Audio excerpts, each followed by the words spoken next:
कटवा लिए हैं भाई। 1.5 की हाइट बोली थी मैंने इनको, बट इन्होंने कट डाउन कर दिया इसको 2-2 में। बट आई डोंट थिंक इससे कोई प्रॉब्लम है। क्या सोच के बंदे ने मेरे से $200 मांगे, मुझे ये नहीं समझ आया सीरियसली भाई। $200 मतलब मांग लो जो मांगना है। ये और किस लेता है।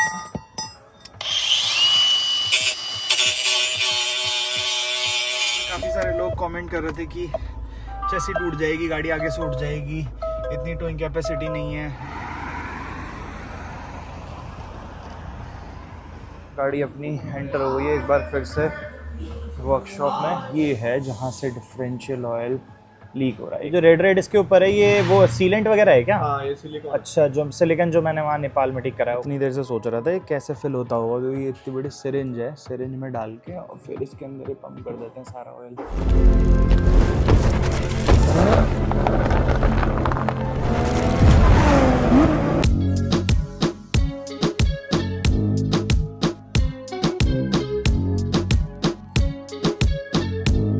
न जाने कब ये ट्रेलर अपनी थार के पीछे लगेगा और हम वापस से अपनी जर्नी शुरू करेंगे कनाडा में, जिसके लिए मैं काफ़ी दिनों से इंतज़ार कर रहा हूँ। अभी तक मुझे खुद नहीं पता था कि ये कब होगा, बट आज लगभग 2 से 3 दिन बाद मैंने कैमरा उठाया है और अब मुझे पता है कि हाँ, आज जिस पार्ट का मैं वेट कर रहा था वो डिलीवर हो जाएगा दोपहर तक, और मैं कल अपनी इस जर्नी की शुरुआत यहाँ से कर दूंगा अपने ट्रेलर को पीछे लगा के अपनी थार पर। So hello guys, welcome back to the channel. एक बार फिर से आपका स्वागत है नमस्ते अमेरिका सीरीज की एक और नई वीडियो में, sponsored by one win. Right now मैं लंदन ओंटारियो। काफ़ी लोग बोल रहे हैं भाई लंदन सिटी ओंटारियो बोलो, तो हाँ भाई लंदन सिटी ओंटारियो गई। ओंटारियो ऑब्वियस सी बात है कि भाई अपने आप में एक प्रोविंस है, तो उसके अंदर अगर मैं बोल रहा हूँ तो वो सिटी ही है, कोई स्टेट या फिर प्रोविंस नहीं आएगा दूसरा ओंटारियो के अंदर।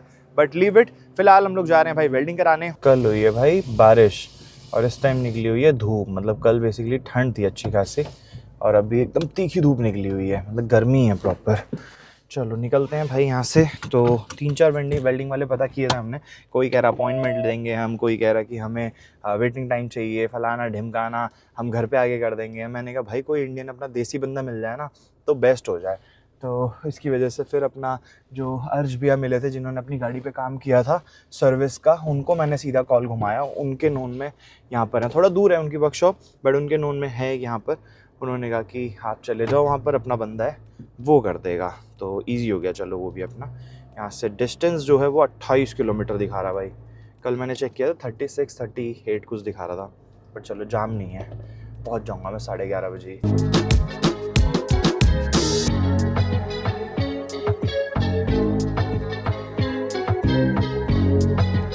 भाई उनसे मिला मैं, उनको सब कुछ समझाया तो उन्होंने बोला कि आप इस लोकेशन पे जाओ और यहाँ से बस एक मेटल पीस ले आओ, क्योंकि इनके पास जो मेटल है ना वो कह रहे हैं कि और प्रॉपर वेल्डिंग करते हैं, बट हमारे पास ऐसा कोई पीस नहीं है जो हम वेल्ड कर पाए। तो मैंने कहा ठीक है कोई दिक्कत नहीं है, तो वहाँ से जाके मैं पीस ले आता हूँ। कह बट आप पीस तो वो कह रहे हैं कि बस आप पीस ला दो वो मेटल का, बाकी हम वेल्ड खुद से कर देंगे। ये है भाई मेटल वर्कशॉप, कहाँ गया, any metal any size ready fast. तो ये बेसिकली जिस टाइप का मुझे मेटल चाहिए ना उस टाइप का ये बनाएंगे। और वो कह रहे थे कि अगर इनके पास बना बनाया होगा तो फिर आप बना बनाया ले लेना। ये देखो लिखा ना कट टू साइज, तो मैं इनको एग्जैक्ट वही दिखा दूंगा कि भाई मुझे ऐसा चाहिए एल शेप में, ऐसा सा दे दो, तो ये बना देंगे। So we have I can show you all the something new that's what we have, something like that. Okay, so you will just cut it down, right? Yeah.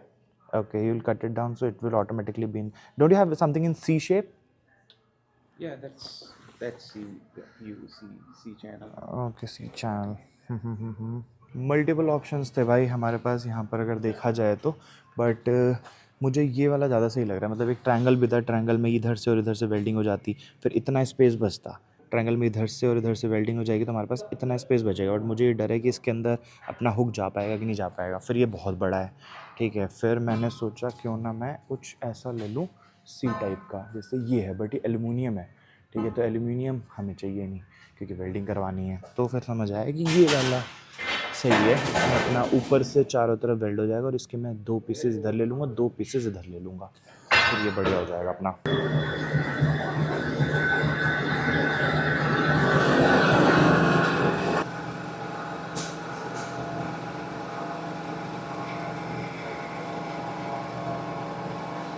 1.5 की हाइट बोली थी मैंने इनको, बट इन्होंने कट डाउन कर दिया इसको 2 में। बट आई डोंट थिंक इससे कोई प्रॉब्लम है। बाकी कटवा लिए हैं भाई, इसके मुझे पे करने पड़े इंक्लूडिंग आयरन और इनकी कटिंग वटिंग सब मिला के 11.30 कैनेडियन डॉलर्स, इंडियन रुपीज़ में 800 रुपये। तो ठीक है, बल्कि मतलब आपके हिसाब से इन्होंने कस्टमाइज़ करके दे दिया भाई। बिल तक दिया है इसका, सोचो प्रॉपर बिलिंग पे काम किया है लोहे का भी, ऐसा नहीं है कि ऐसे ही करके दे दिया है। या here it is, these are same, there's both of them are cut down from a same rod. Okay. Yeah, so you can weld it from I think this side where it is equal in every. It's square, so it's equal everywhere. But Yeah, it I is. was looking because there is a weld here, Okay. so it's better to weld from this side. Yeah. So it's stronger. Yeah. Okay. So- Did you want to leave it or? No, I'm not. I'll just take down my. I'll just take my car with me. Okay. How, then like it will take much time? around 2 hours. 2 hours? Oh my god. I'm not just gonna weld whatever weld on and Uh-huh. leave it. I Yeah, have yeah. to weld it good. because Yeah, I'm yeah. putting a trailer on it. Yeah. But still, 2 hours it's more than enough. I thought that it will take only hardly 15 to 20 minutes. No. Okay. You're gonna have to. If I don't do it right, you're gonna reach the States and you're gonna have to call me. Yeah. Okay, then I'll wait. I have no option. I'll wait. Just Yeah, it's coming to the office. try. Maybe try that. Try to finish it earlier. चलो भाई, You're gonna दो open this page, just put it inside the shop. Okay, Just sure. come inside. तो ये तो कह रहे हैं भाई कि टाइम लगेगा इसमें 2 घंटे। मुझे समझ नहीं आ रहा 2 घंटे का क्या है इसमें, बट स्टिल देखते हैं भाई क्या करते हैं। गाड़ी छोड़ दी है, पहले लॉक कर दूँ यार गाड़ी। चलो, इन्होंने बोला कि आपका काम अभी शुरू कर देते हैं, आप ले आओ गाड़ी अगर आप वेट ही कर रहे हो तो। मुझे लग रहा 2 घंटे उन्होंने बताया था वेटिंग टाइम इंक्लूड करके। तो यहाँ पर इनकी एक वर्कशॉप है छोटी सी, और इसी में आए थे। हाँ, डिटेलिंग का काम भी चल रहा है भाई। सामने अगर देखो ना, पेंट वेंट कर रहे हैं। Okay, that's fine.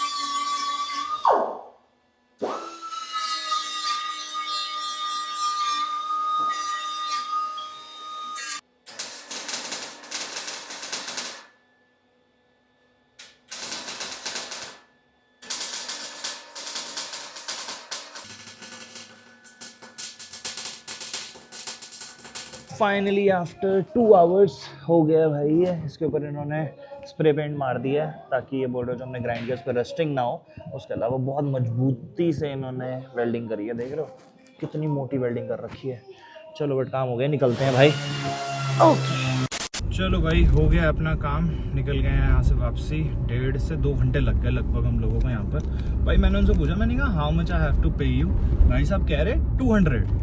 मैंने कहा 200 कैनेडियन डॉलर्स, मतलब क्यों मेरे से बंदा मांग रहा है 14,000 रुपये वेल्डिंग करने के, और जबकि मैं मेटल का पीस भी खुद खरीद के लेके आया हूँ, बस वेल्डिंग की है उसने 1.5 घंटा। हाँ, मतलब हद है भाई, क्या सोच के बंदे ने मेरे से $200 मांगे, मुझे ये नहीं समझ आया सीरियसली भाई। $200 मतलब मांग लो जो मांगना है, ठीक है। मैंने कहा भाई इतने नहीं दे रहा, मैं तो पागल है क्या बात कर रहा है, मैं तो बल्कि रेफरेंस आया हूँ। मैंने फिर कहा रुको 1 मिनट में कॉल करता हूँ उनको। तब उसको पता नहीं क्या मन में आया, कह रहा okay you are calling whom. मैंने कहा जिन्होंने मेरे को भेजा है भाई, जो बेसिकली जिन्होंने मेरे को भेजा था ना, वो उनकी ही स्पेस है, उन्होंने रेंट आउट की हुई थी इनको। ये बंदा जॉर्डन से था, ठीक है। तो ये कहता कि अच्छा आप उनको कॉल करो। मैंने कहा पता नहीं क्या सोचा। फिर उसने मेरे को 100 वापस किए, ठीक है। और फिर मैं देखा जाए तो 100 भी उसने मेरे से बहुत ज़्यादा ले लिए, ठीक है, 7,000 रुपये।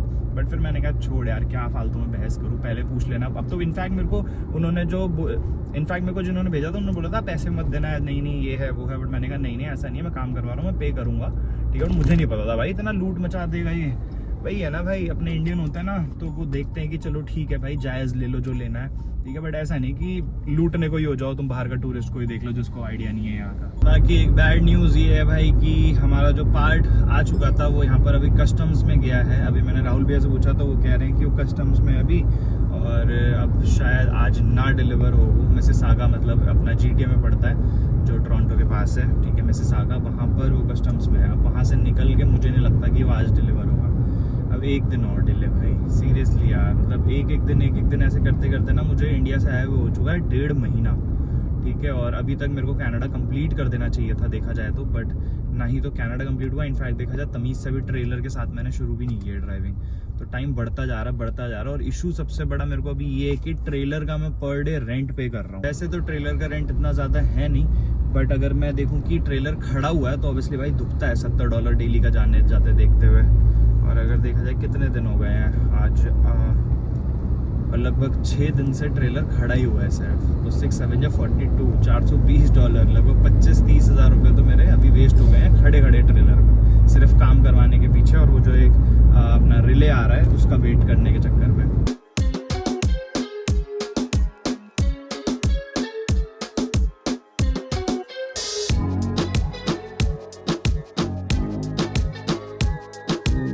तो अभी तक डिलीवर हुई नहीं है, बट हमने सोचा कि ये जो हिच है ना इसको एक बार इसके अंदर डाल के देख लेते हैं।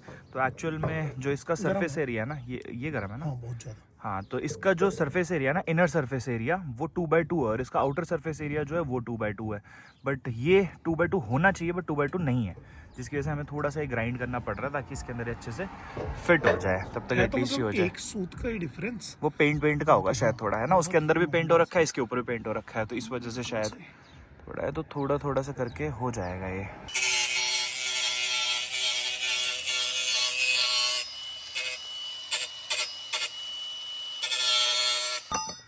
ये और घिस लेते हैं थोड़ा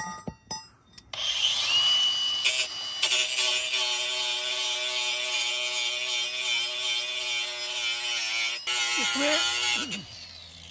इसमें वियर्ड चीज आप देख रहे हो, ये साइड में ठीक है, ऊपर और नीचे जो है वो छोटा है, जो आपका रिसीवर है वो, इसको साइडवेज डाल के देखो डल जाता है। अच्छा, हाँ यूं डाल के, हाँ ये देखो आराम से जाएगा। सो ये 2x2 गलत हिसाब लग गया मुझे लग रहा है। हाँ ये अपने इंडिया में ज्यादा है नहीं ना ये वाला कंसेप्ट अभी के लिए, हाँ, तो ये इसमें नहीं है। ध्यान दिया नहीं होगा, राइट। हाँ, सही बात है। सो साइडवेज डल रहा है बट वैसे नहीं डल रहा, अगर ऐसा है तो इजीली जा रहा है, तो प्रॉपर जा रहा है। इसके लिए अभी मेरे हिसाब से एक क्या आधा सूत ही बचा है। हाँ आधा सूत है बट घिसना पड़ेगा। और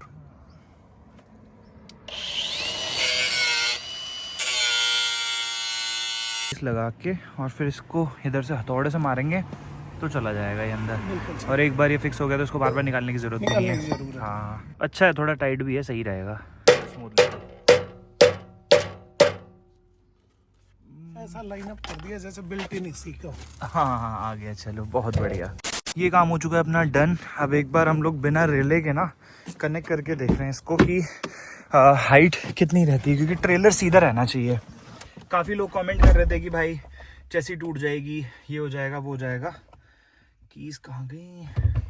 हाँ, तो मैं वही कह रहा था, काफ़ी सारे लोग कमेंट कर रहे थे कि चेसी टूट जाएगी, गाड़ी आगे से उठ जाएगी, इतनी टोइंग कैपेसिटी नहीं है, ये हो जाएगा वो जाएगा।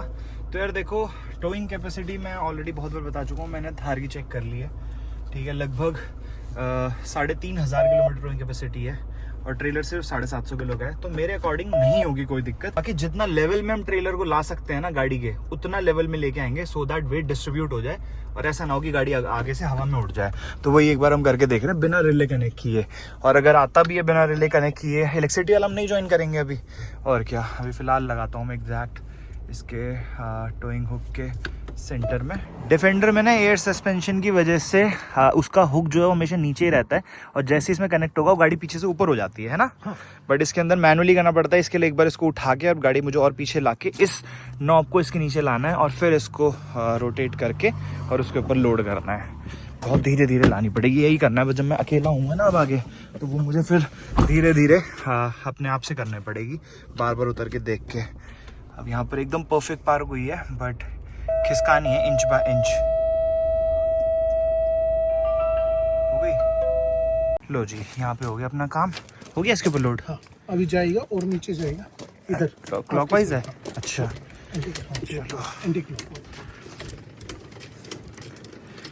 अच्छा, नीचे से इसका ये वेट जो है ये उठता जा रहा है और इसके ऊपर लोड होती जा रही है, सस्पेंशन नीचे जा रहा है। हाँ हाँ हाँ हाँ हाँ हाँ हाँ।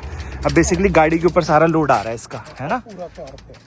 हाँ, अब ये देखो ये हवा पे आ गया, इसको हटा दो, ठीक है। और अब इसका सारा का सारा लोड जो है वो है थार के ऊपर। गाड़ी उठी तो नहीं जो लोग कह रहे थे, नहीं नहीं, हाँ हाँ हाँ चलेगा, आगे से उठ रही है। हाँ सही है, तो उसका भी सोल्यूशन है। हाँ मतलब यहाँ से हम वो लगा देंगे ना, हाँ, एक वो हिच आता है, हिच आएगा। हाँ सही है, ट्राई करते हैं एक बार इसको। करा के आए हैं, वो भी एक बार ट्राई कर लेते हैं। लगा हुआ है क्या?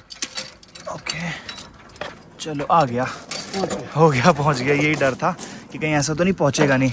बाकी इसकी रिले अभी तक नहीं आई है और उसी के साथ साथ जो इसका ब्रेक कंट्रोलर है वो भी इसके अंदर अटैच नहीं है। बट कहीं हाईवे वगैरह ऐसे नहीं लेके जा रहे, बस मैं यहाँ से ये जो सामने पार्किंग है या बस ये रही ना, यहाँ से घुमा के अंदर लेके जा रहा हूँ एक बार देखने के लिए बेसिकली कि अंदर मुझे कैसा फील होता है।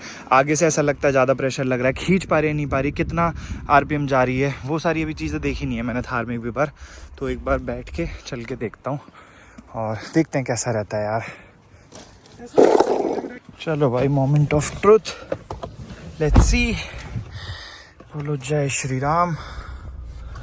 हाँ जी भैया, 2 वो ले लेना, क्या बोलते हैं टेक। पहले आप रियल में चला के देख लो पूरा।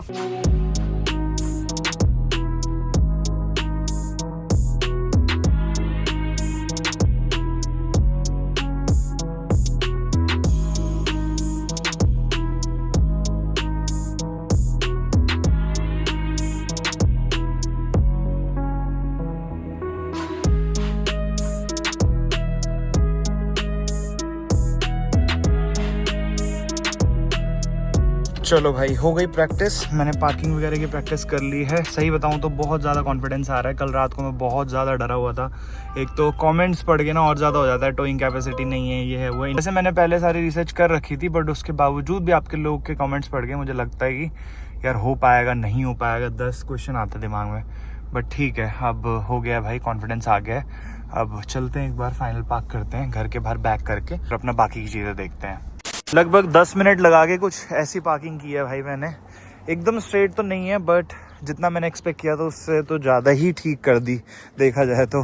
ठीक है, बाकी इतना कोई माइंड नहीं करता। जो लोग होंगे, अगर सपोज मैं अकेला हूँ वहाँ पर अगर पार्किंग कर रहा हूँ तो रुक जाती हैं गाड़ियाँ। अब जैसे यहाँ पे भी ऐसा कुछ नहीं, किसी को थोड़ी पता था कि मैं फर्स्ट टाइम कर रहा हूँ, क्योंकि ऑब्वियसली गाड़ी सब लोग सामने से देख रहे हैं। Road trip from India to London, लोगों को लग रहा होगा कि भाई तो एकदम प्रो बंदा होगा, बट फिर भी लोगों ने एकदम तसल्ली से आराम से खड़े हुए थे लोग 5-7 मिनट, और मैंने आराम से पार्क की। उसके बाद मैंने थैंक यू बोल दिया, हो गई बात, चीज़ खत्म वहाँ पर।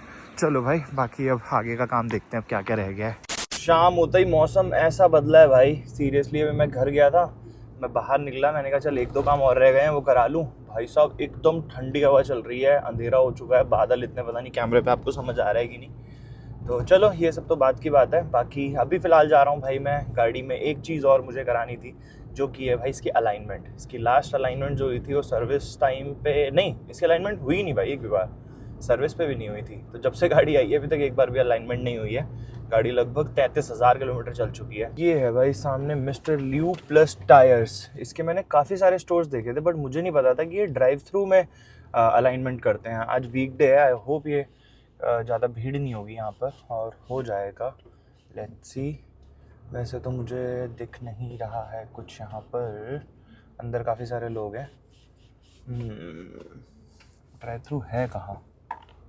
Let's see. No appointment needed, ये देखो सामने लिखा हुआ है ना।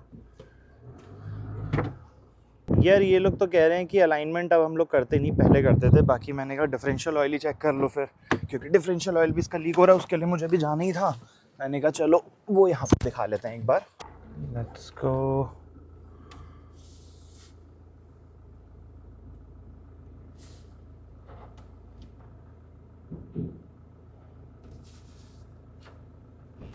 चलो जी, अभी यहाँ पर डिफरेंशियल ऑयल देखा भाई, तो पता चला ये लीकेज ना कुछ ज़्यादा ही है। बट ये यहाँ से, आप लोगों को याद होगा नेपाल में जब डिफरेंशियल ऑयल लीक हुआ था तो वहाँ पर मैंने एक मैकेनिक को दिखाया था, उसने ना इसके ऊपर कुछ लगा दिया था सीलेंट वगैरह, तो उसके बाद ठीक तो हो गया था। बट वापस से कुछ ज़्यादा ही हो रहा है, ये देखो हर जगह ऑयल ऑयल है। और साथ ही साथ इन्होंने अभी देखा कि यहाँ पर इंजन ऑयल भी लीक हो रहा थोड़ा थोड़ा, तो ये शायद गैसकेट चेंज नहीं हुआ है उसकी वजह से हुआ है। तो ये तो चलो हो जाएगा, इसका इतना बड़ा इशू नहीं है गैसकेट चेंज करके। बट ये जो इशू है ना, इसके लिए हम लोगों को ये खोलना पड़ेगा जो इसका फ्रंट बम्पर है। उसके बाद फिर देखना पड़ेगा अंदर से कि वहाँ किस बात की लीकेज है। ये जो दिख रहा है आपको छोटा सा गोल गोल जैसा, इसमें है लीकेज, तो इसकी ऊपर साइड पर शायद सीलेंट लग जाएगा। तो ये तो कहना है टाइम कंज्यूमिंग है बहुत ज़्यादा। आप एक बार दिखा लो किसी मैकेनिक को अच्छे से। तो चलते हैं भाई, यहाँ पर तो नहीं होगा, मुझे लग रहा है और टाइम लगेगा इसके पीछे। Thank you. चलो भाई, यहाँ से तो निकल गए। यहाँ अपना काम नहीं बना, बट ये है कि एटलीस्ट एक क्लियर व्यू मिल गया। फर्स्ट टाइम मैंने गाड़ी नीचे से इतने ध्यान से देखी, क्योंकि अच्छा खासा स्पेस था यहाँ पर। अब दूसरी लोकेशन एक लगाई है, पहले एक बार मैं कॉल करता हूँ यार। जो मैकेनिक आने वाले थे ना, एक मैकेनिक थे, उनका नंबर अर्श भाई ने दिया था, जिन्होंने मेरी सर्विस करी थी गाड़ी की। तो कह रहे वो घर पे आके कर जाएंगे, तो एक बार उनको कॉल करके पूछता हूँ क्या कहते हैं। डिफरेंशियल ऑयल चेक कराने गया था मैं, ठीक है, और इंजन ऑयल की एक और चीज़ दिख गई। वैसे इतना बड़ा इशू है नहीं, वो नीचे से ही हल्का सा लीक कर रहा है, वो मोस्ट प्रोबेबली गैस्केट की वजह से कर रहा होगा, तो वो तो हो जाएगा।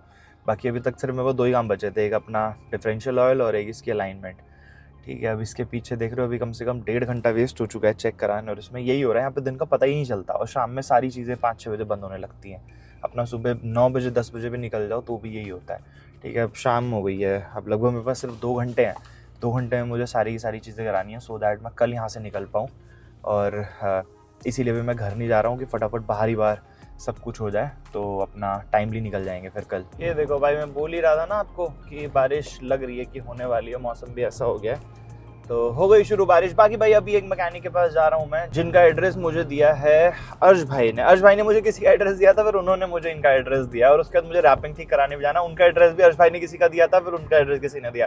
तो बेसिकली यही है कि यहाँ पर ना, जैसे इतने टाइम से मैं हूँ, कभी किसी से काम करा रहा हूँ, कभी किसी से, तो हेल्प चाहिए हो ना तो फिर कर देते हैं अपने इंडियन बंदे, ठीक है। तो उनसे मैं कुछ भी होता है गाड़ी से रिलेटेड, मैं उनको ही फ़ोन घुमा देता हूँ, फिर वो कभी किसी का एड्रेस देते हैं, कभी कुछ। वैसे तो हम लोग खुद ही कर लेते हैं घर, वैसे वायरिंग पार्ट सारा हमने खुद ही कर लिया, ठीक है। बट उसके अलावा जैसे कुछ चीज़ें ना जो टाइम टेकिंग है, तो ऑब्वियसली भाई अपना काम ज़्यादा इंपॉर्टेंट है, तो जिसका काम उसी को साझे, तो मैकेनिक मिल जाए ना तो फिर वो सही है कि उनको पता है, उनको आइडिया भी है उस चीज़ का कि कितनी जल्दी कैसे काम होगा, तो वो कर दें तो ज़्यादा सही है। बाकी चल के एक बार उनको दिखाते हैं क्या प्रॉब्लम है, वहीं पर अलाइनमेंट भी हो जाएगी, तो मुझे 2 जगह नहीं भागना पड़ेगा, फिर जो दोनों काम थे वो एक ही जगह पर अपना हो जाएगा।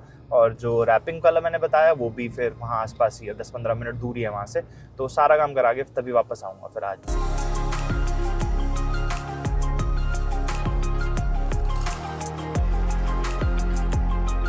ये है भाई लोकेशन, यहाँ पर ही दिखा रहा है, आई थिंक हाँ 200 मीटर आगे है, ठीक है। यहाँ पे चलते हैं, अपने इंडियन बंदे ही हैं यहाँ पे भी, तो वो देख के, एक बार इंडियन गाड़ी पे भी काम किया ही होगा उन्होंने इंडिया में, तो डिफरेंशियल ऑयल का मेरे हिसाब से इशू समझ जाएंगे वो कहाँ से है क्या है, फटाफट फिक्स हो जाए यार, एक हेडेक और ख़त्म हो मेरी। यहाँ पर ही है यार, ये तो बंद दिखा रहा है। तो जी ये रहा PB22 ऑटो केयर, यहाँ पर गाड़ी लगाते हैं अपनी और अंदर जाके एक बार इनसे बात करते हैं। लो भाई, गाड़ी अपनी एंटर हो गई है एक बार फिर से वर्कशॉप में, और यहाँ पर आई होप काम हो जाएगा। सारे अपने पंजाब के लोग हैं, तो बढ़िया, यहाँ पे टाइम नहीं लगेगा।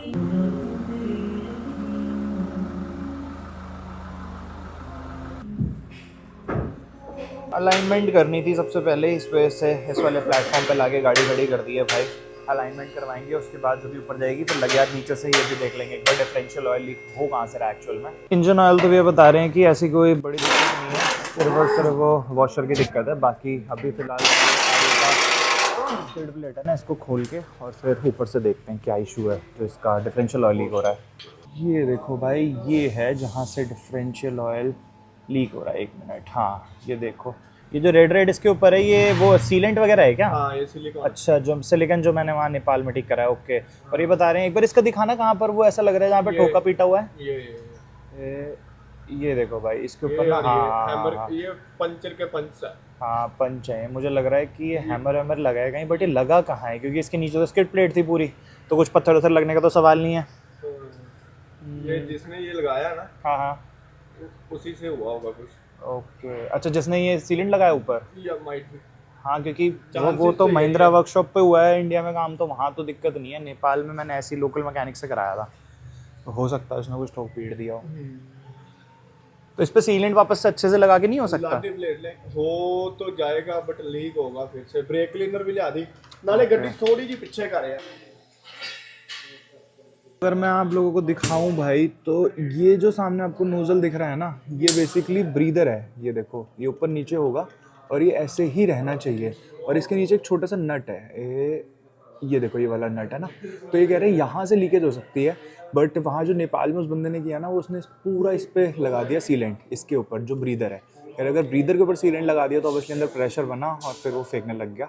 बट ये कह रहे हैं कि एक बार चेक करना पड़ेगा कि इसके ऊपर देखो सीलेंट लगा हुआ है, ऑरेंज जैसे दिख रहा है ना, ये पूरा यहाँ तक लगा दिया। कह रहे इसकी वजह से हो सकता है, बट एक बार इसको ना पूरा क्लीन करके सुखा के और इसको खुला छोड़ के फिर देखते हैं चला के गाड़ी थोड़ी सी कि कहाँ से लीक हो रहा है, और फिर उसके बाद उसका इलाज करेंगे। बट उसके लिए पूरा सुखाना पड़ेगा ताकि पता चले कि एक्चुअल में लीक कहाँ से हो रहा है। डिफरेंशियल वाला काम तो करके छोड़ दिया है अभी के लिए, अब देखो कितना टाइम लगता है उसमें। बाकी अभी इसकी अलाइनमेंट के लिए हमने लगा दिया है, साथ ही साथ फ्री प्ले भी चेक कर लिया। फ्री प्ले नहीं है गाड़ी में कुछ भी, ठीक है। मैं गाड़ी इधर उधर नहीं भागेगी, वैसे एकदम टायर सही है, बस इसका बैलेंसिंग हो जाएगी तो एकदम परफेक्ट काम करने लगेंगे टायर्स। अभी इनके सिस्टम में थार रॉक्स अपनी शो नहीं हो रही, मतलब महिंद्रा का सॉफ्टवेयर नहीं होगा, इस वजह से इसमें ग्रीन और रेड कलर का ऐसा कुछ नहीं आ रहा है, नंबर्स आ रहे हैं, तो इसको देख देख के मैनुअली ही इसको ठीक करना पड़ रहा है। तो ठीक है, बट एक बार इनको पता है सारी रीडिंग्स कितनी क्या आनी चाहिए, तो उसके हिसाब से राइट भाग रही है गाड़ी, तो ये बता रहे हैं लेफ्ट वाले में थोड़ा सा इशू था, बट हो जाएगा वो रिजॉल्व, ऐसे दिक्कत नहीं है उसमें। अंदर बैठा दिया है भाई अभी फ़िलहाल इन्होंने, और बोला है स्टीयरिंग अपने हिसाब से एक बार सीधी करो कि कितनी सीधी है, तो मैंने यहाँ से थोड़ा बहुत नाप के उंगली से ही इसको सीधा कर तो दिया है, बाकी अभी नीचे से ठीक है नीचे, ओके।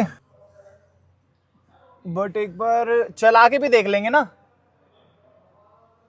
ये तो ऊपर कर रहे हो आप, अच्छा ऊपर करके नीचे कह रहे, मैं आपको नीचे कर रहा हूँ, आप गाड़ी में बैठे रहो। मैं कहा ये तो ऊपर जा रहा है। फिलहाल भाई निकल गए हम लोग टेस्ट ड्राइव के लिए। एक बार हाईवे पे चल के मुझे इसका चेक करना है कि अलाइनमेंट जो है वो ठीक हुई कि नहीं हुई, क्योंकि राइट में भाग रही थी गाड़ी, और अभी ऐसी सड़कों पे तो पता चलेगा नहीं, तो हाईवे पे एकदम स्टीयरिंग छोड़ के देख लूँगा। राइट में नहीं जानी चाहिए, क्योंकि ट्रेलर लगने के बाद ना बहुत ज़्यादा इंपॉर्टेंट है कि पूरा स्टीयरिंग व्हील और टायर्स आपके हाथ के कंट्रोल में रहे, क्योंकि गाड़ी हल्की सी लेफ्ट राइट हुई और मैंने उसको ठीक किया अचानक से, तो पूरी गाड़ी जो है आरवी के साथ साथ रोल खा जाएगी। भाई रोड टेस्टिंग हो गई अपनी कंप्लीट। थोड़ा सा फ़र्क तो आया, थोड़ा क्या बहुत फ़र्क आ गया कि अब ट्रेलर लगा के अपना बढ़िया हो जाएगा काम, मतलब हो जाएगी स्टेबल। अभी गाड़ी लगी हुई है दूसरी कोई, तो अभी टेस्ट ड्राइव के बाद चेक किया तो भाई इसमें बिल्कुल भी लीकेज नहीं है। अब ऐसा हो सकता है कि ओवरफ्लो हो रही हो उस टाइम पे, बट ऐसे कहीं लीकेज दिख नहीं रही है। तो वैसे 4x4 पे जब लगाएंगे तो ऐसा तो नहीं कि लीक होगी? नहीं होगा, नहीं होगी ना। नहीं। बट इतनी दूर से चला के आया हूँ मैं, तो ओवरफ्लो का कैसे, मतलब कभी कभी हो रही है लीक, कभी कभी नहीं हो रहा? नहीं, अभी ओवरफ्लो ऐसे जब आपने वहां से चेंज कराया, हाँ हाँ, तब हो सकता है फ्लूइड उसमें ज्यादा हो, तो जब आपने वहां से निकले तो ब्रीदर के साथ जब आपने 4x4 डाला ब्रीदर से निकल गया। तो उन्होंने जो सील कर दिया था नेपाल में, उसकी वजह से तो नहीं कोई दिक्कत? नहीं, उसकी वजह से कोई दिक्कत नहीं। अभी अनसील है, कुछ नहीं है, टेस्ट भी किया, कोई लीक नहीं है, सब गुड है। उन्होंने फिल किया होगा ना, मे बी। नहीं फिल नहीं किया कुछ, मैं लोकल मैकेनिक, ऐसे रोड साइड मैकेनिक था, लड़का सा था, उसको दिखाया, उसने सील के नाम पे ये पूरा चिपका दिया इस पे। उसने सीलेंट लगा दिया ना, हाँ, लीक देख के भी लीक है, पर वो लीक नहीं है, ब्रीदर है। ब्रीदर से अगर सम टाइम अंदर फ्लो बनता है तो ब्रीदर से निकल जाता है बाहर। अच्छा, ओके। अभी गुड है, कोई बात नहीं। तो इसमें चेक करने का कोई मीटर वीटर होता है जिससे चेक कर लें कितना है, कम है, ज़्यादा है, कैसे पता चलेगा? नहीं, इसका यही है, लेवल प्लग ही है ये। अच्छा इसे खोलेंगे हम, यहाँ से फिल होता है, यहाँ तक इसका लेवल होता है। अच्छा, या ओके, तो ये है। और फिर इसको यहीं नीचे से करना पड़ता है? हाँ, इसमें कम है ऑयल। अच्छा, कम है। हाँ, लीक हुआ है ना, अच्छा खासा। इतनी देर से सोच रहा था ये कैसे फिल होता होगा, तो ये इतनी बड़ी सिरिंज है, सिरिंज में डाल के और फिर इसके अंदर ही पंप कर देते हैं सारा ऑयल। लगभग 1 लीटर की बॉटल ही आ गई भाई पूरी, इतना ज़्यादा खाली था। मुझे तो लगा थोड़ा बहुत इसमें टॉप अप करना होगा, बट सारा ही आ गया। इतना ज़्यादा लीक हो गया, बताओ इतने दिन में।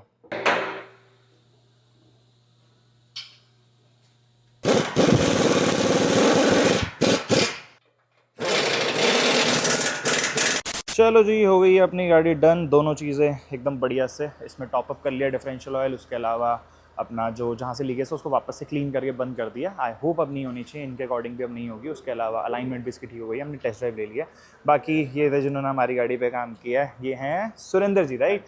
थैंक यू सो मच भैया, थैंक्स अलॉट। एक होता है ना कि आपने अपनी समझ के गाड़ी ऐसे कर दी। नहीं यार सीरियसली, ये तो होता है कि बाहर ना, मैं जैसे अभी वहाँ गया था, ल्यूब पे गया था मैं, तो वहाँ पर उन्होंने एकदम नाम का देखा बस, फिर उन्होंने बोला हम नहीं करेंगे, आप किसी मैकेनिक के पास प्रॉपर लेके जाओ। बट यहाँ पर आया ना तो एकदम तरीके से सारी चीज़ हो गई। थैंक यू सो मच भैया, थैंक्स अलॉट। बाकी भाई PB22 लोकेशन लंदन ही है ना? लंदन। PB22 एड्रेस बता दो।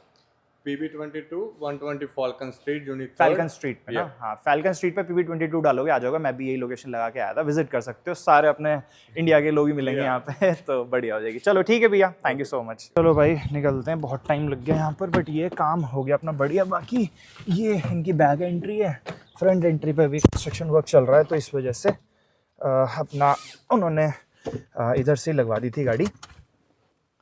वही बात है एक्सपीरियंस की भाई, तो नो डाउट इंडियंस जहाँ मिलेंगे आपको एक्सपीरियंस बहुत अच्छा रहेगा। इन्होंने लिटरली अच्छे से टाइम देके टेस्ट ड्राइव लेके प्रॉपर तरीके से गाड़ी पे सारा काम किया, जिससे मुझे बड़ी संतुष्टि है, क्योंकि डिफरेंशियल एक ऐसी चीज़ है ना कि आपको पता नहीं चलेगी चलाते चलाते अनटिल अनलेस आप 4x4 एक्टिवेट ना करो।